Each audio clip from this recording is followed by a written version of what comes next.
క్రీస్తునందు ప్రియమైన వారలారా, శుభాలు. ఎలా ఉన్నారు? బాగున్నారా? నిన్నటి దినము ఎలా గడిచింది? ప్రభువుకు మహిమకరంగా జీవించారా? జీవించినట్లయితే ఆయనకు స్తుతులు. లేని ఎడల ఆయన మనల్ని క్షమించునుగాక. నేటి దిన ధ్యానాంశము మార్కు సువార్త 8వ అధ్యాయము 14-15 వచనాలు.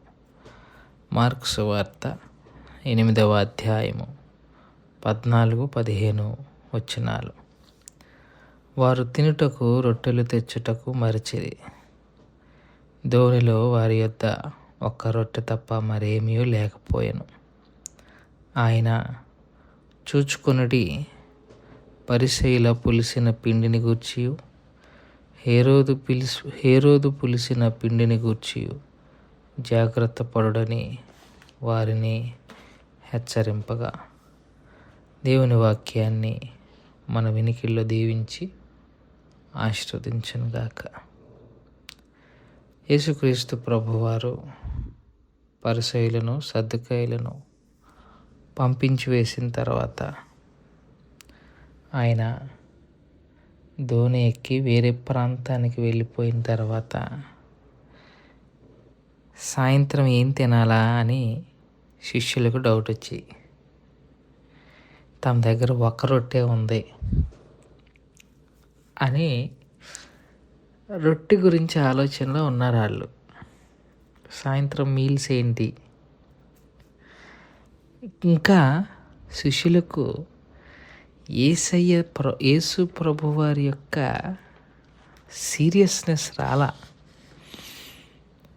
అందుకే మీరు కొద్దిగా కిందకెళ్ళి చూస్తే, మీరు కన్నులుండి చూడరా, చెవులుండి వినరా, జ్ఞాపకం చేసుకొనరా,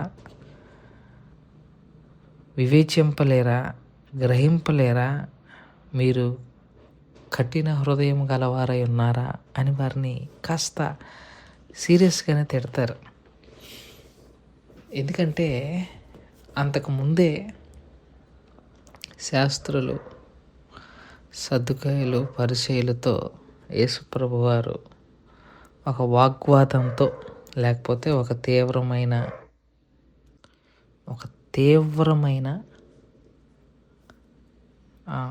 ఒత్తిడి అనే కన్నా కోపంతో ఆయన వెళ్ళిపోయారు.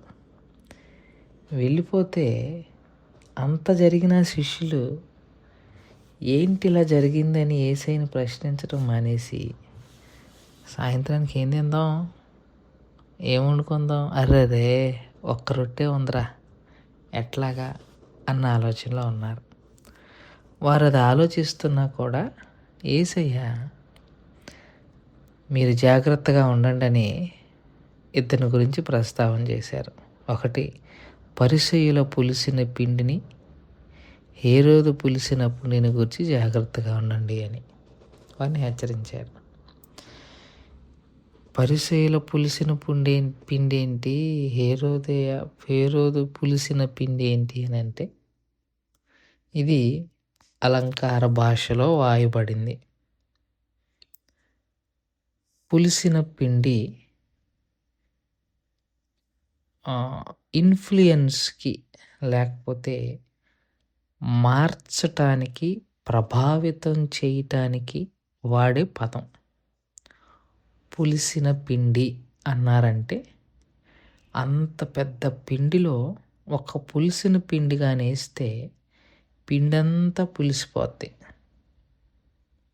అంటే ఈ చిన్న పులిసిన పిండి తన చుట్టూ ఉన్నదాన్ని విపరీతంగా ప్రభావితం చేస్తుంది, అది కూడా నెగిటివ్గా. సో ఇప్పుడు పరిసయ్యుల పులిసిన పిండిని గూర్చి, హేరోదు పులిసిన పిండిని గూర్చి అంటే పరిసయ్యుల విషయంలోనూ హేరోదు విషయంలోనూ చెప్తున్నాడు యేసయ్య.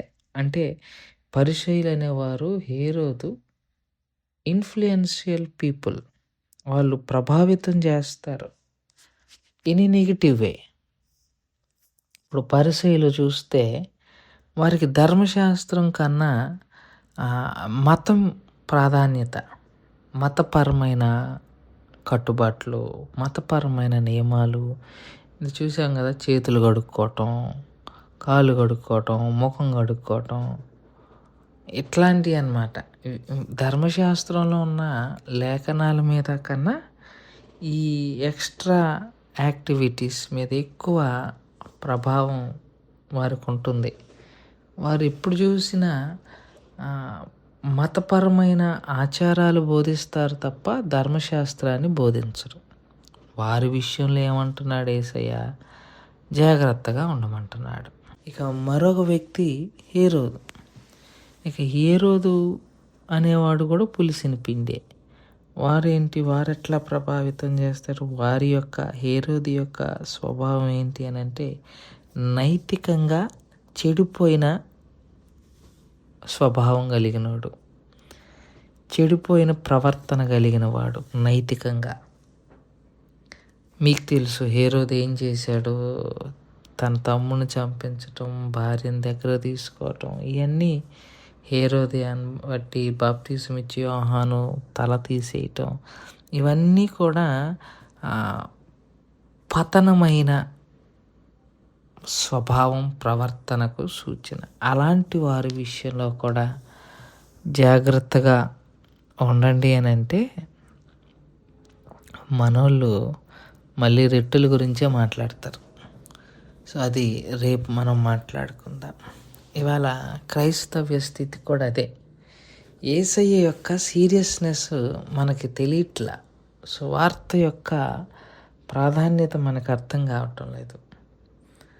ఇంకా లోకపరమైన ఆశలు, లోకపరమైన కోరికలు, లోకపరమైన పదవుల మీద మనుషులకు ఎక్కువ ఆశ ఉంటుంది, కానీ సువార్తను గురించిన ఉద్దేశాలు, భావాలు ఎవరికి లేవు. అందుకే మీరు గ్రహింపరా, వినరా అని యేసయ్య తిట్టినట్టుగా మనం చూస్తాం.